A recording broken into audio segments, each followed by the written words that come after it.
Tuesday morning. So காலையில் 6:30க்குலாம் எழுந்திரிச்சிட்டேன். ஏன்னா இன்றைக்கி கொஞ்சம் ஏஞ்சது கொஞ்சம் லேட்டு இன்றைக்கி அப்படின்றதுனால, ஸோ என்ன பண்ணுறதுன்னு காலைல எனக்கே தெரில. யோசிச்சுட்டே இருந்தேன் காலைல என்ன டிஃபன் பண்ணலான்ட்டு. சரி இட்லி ஊற்றிட்டு ஸோ தக்காளி கிரேவி மாதிரி தொக்கு வச்சிடலாம் அப்படின்னு சொல்லிட்டு இருந்தேன். ஸோ பால் காய்ச்சி முடிச்சிட்டோன்னே எல்லோரும் குடிச்சிட்டு அதுக்கப்புறம் தான் வேலையை பார்க்க ஆரம்பிச்சிட்டேன்.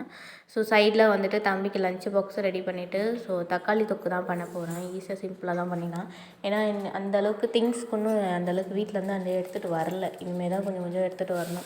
எந்த திங்ஸுமே அந்த வீட்டிலேருந்து எடுத்துகிட்டு வரல. இருக்கிறது மட்டும் சிம்பிளாக வச்சுட்டு நம்ம பண்ணிடலாம். இதுக்கப்புறம் வந்ததுலேருந்து நம்மளே எல்லாமே பண்ணிடலான்னு சொல்லிட்டு ஸோ இருக்கிறது வந்து தக்காளி தொக்கும் இட்லி ஊற்றிடலாம் அப்படின்னு சொல்லிட்டு ஸோ கொஞ்சமாக எண்ணெய் ஊற்றி ஆயில் கடுகு எப்பயும் சிம்பிளாக நம்ம பண்ணுறோமோ அந்த மாதிரி பண்ணிடலாம் அப்படின்ட்டு.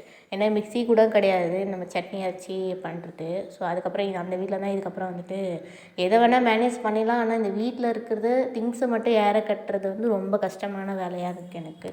அங்கேருந்து திரும்பி எடுத்துகிட்டு வந்து திரும்பி இங்கேருந்து எல்லாத்தையும் எங்கெங்கே அசம்பிள் பண்ணணுமோ எல்லாத்தையும் ப்ராப்பராக அசம்பிள் பண்ணுறதுக்கு கூட டைம் கிடையாது நம்மளுக்கு. தம்பி ஸ்கூலுக்கும் அனுப்பணும், நம்மளே தான் எல்லா வேலையும் பார்க்கணும். இன்னும் அங்கேருந்து எந்த ஃப்ரிட்ஜும் வரல. இல்லைனா நம்ம எல்லாமே நம்மளே பண்ணுற மாதிரி இருக்கும்.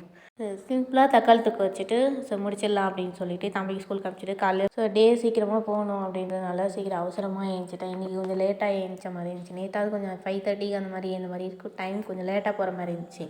இன்றைக்கி லேட்டாக எழுந்திரிச்சிட்டு ரொம்ப டைம் ஸ்பீடாக போகிற மாதிரி எனக்கு தோணுச்சு எனக்கு.